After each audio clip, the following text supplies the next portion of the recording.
অসমৰ গুৱাহাটীত অৱস্থিত হিন্দু ধৰ্মৰ এক প্ৰাচীন মন্দিৰ হিচাপে পৰিচিত কামাখ্যা মন্দিৰৰ চৌহদত আজি ৰোপণ কৰা হ'ল বিৰল প্ৰজাতিৰ গছপুলি নাগচম্পা। সৰ্ববান্ধৱ সৌৰভ বৰকটকীয়ে আজি দিনৰ 11 বজাত ৰোপণ কৰে বহু ঔষধি গুণযুক্ত মহামূল্যৱান নাগচম্পাৰ পুলি।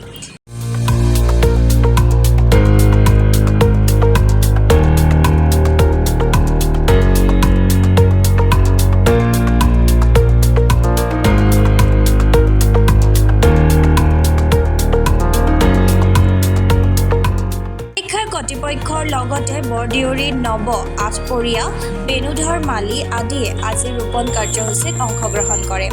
সহযোগ কৰে প্ৰকৃতি গোটৰ সভাপতি টুটুমণি কলিতা, সৰ্ববন্ধু মহচিনুৰ ৰহমান, উপদেষ্টা ৰিংকুপাল আদিয়ে। উল্লেখ্য যে বিভিন্ন মূল্যৱান গছপুলি ৰোপণেৰে সেউজ বিপ্লৱৰ সূচনা কৰি অহা বৰকটকীৰ প্ৰচেষ্টাত বহু দুৰ্লভ গছ-গছনি সমাহাৰ ঘটিছে ৰাজ্যৰ বিভিন্ন প্ৰান্তত। ইয়াৰ মাজতে বৰকটকীয়ে এইবাৰ অভিযান আৰম্ভ কৰিছে নাগচম্পাৰ পুলি ৰোপণৰ। এই অভিযানৰ অংশ হিচাপে আজি 22 জুলাইত সৰ্ববান্ধৱ সৌৰভ বৰকটকী টীমৰ উদ্যোগত শক্তিপীঠ কামাখ্যাত নাগচম্পা পুলি ৰোপণ কৰা হয়।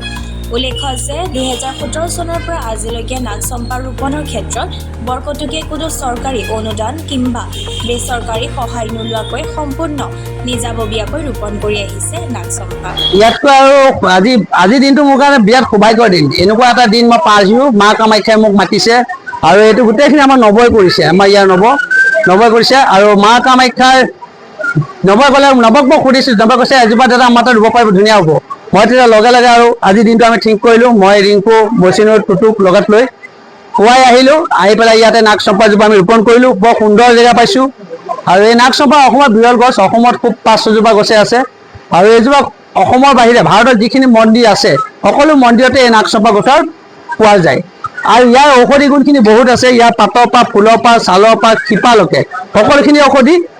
আৰু আজি এইকাৰণে ভাল লাগিছে যে মোৰ মনৰ পৰা একদম ভাবিব নোৱাৰা লাগিছে। মই মা কামাখ্যাৰ দৰ্শনো হ'ল আৰু মা কামাখ্যাৰ নামত আজি নাগচম্পাজোপা ইয়াত আমি উৎসৰ্গা কৰিলোঁ। আৰু আমাৰ সকলো বন্ধুক লৈ এইটোৱে মোৰ সকলোতকৈ আজি দিনটো ভাল লগা এটা শাৰী।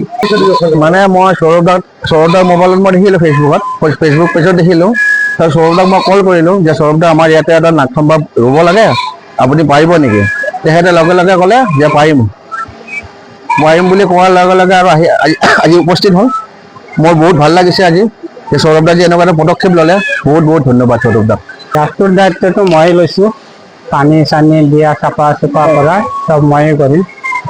মই কামাখ্যা মন্দিৰৰ মালিক। এজোপা গছ বিৰাট মূল্যৱান গছ। এজোপা যেতিয়া ফুলিব, কামাখ্যাত নাগচম্পা ফুলিছে বুলি ওচৰৰ মানুহে গম পাব। ইয়াত ফুলটোৰ তাৰমানে গুণ এটা আছে। আৰু এই ঔষধি, গোটেইখিনি ঔষধি গছ। ইমান এটা সুন্দৰ দিন আজি পাইছোঁ আৰু আপোনাক মই ধন্যবাদ জনাইছোঁ, কাৰণ আপুনি গোটেইখিনি লগতে মেনেজ কৰিছে। আৰু নৱটো আছেই, সেইকাৰণে আৰু সকলোকে আমাৰ ফালৰ পৰা, তেজপুৰৰ ফালৰ পৰা মই সৌৰভ বৰকটকীক আপোনাক ধন্যবাদ জনাইছোঁ। খালি গছডাল বচাওক। অনাগত দিনত আমাৰ নিউ জেনেৰেশ্যনখিনি নতুনকৈ অহা এই গছডাল লৈ আলোচনা কৰিব যে এই গছডাল ক'ৰ পৰা আহিছিলে। আমাৰ আইডেণ্টিটি হ'ল গছ। মানুহৰ পৰিচয় কিন্তু যিমানে ভাল কাম কৰক, যিমানে ডাঙৰ মানুহ নহওক, এটা টাইমলৈকে থাকে। যেতিয়া গছডাল জীয়াই থাকিব তেতিয়ালৈকে আমাৰ পৰিচয়টো সদায় জীয়াই থাকিব।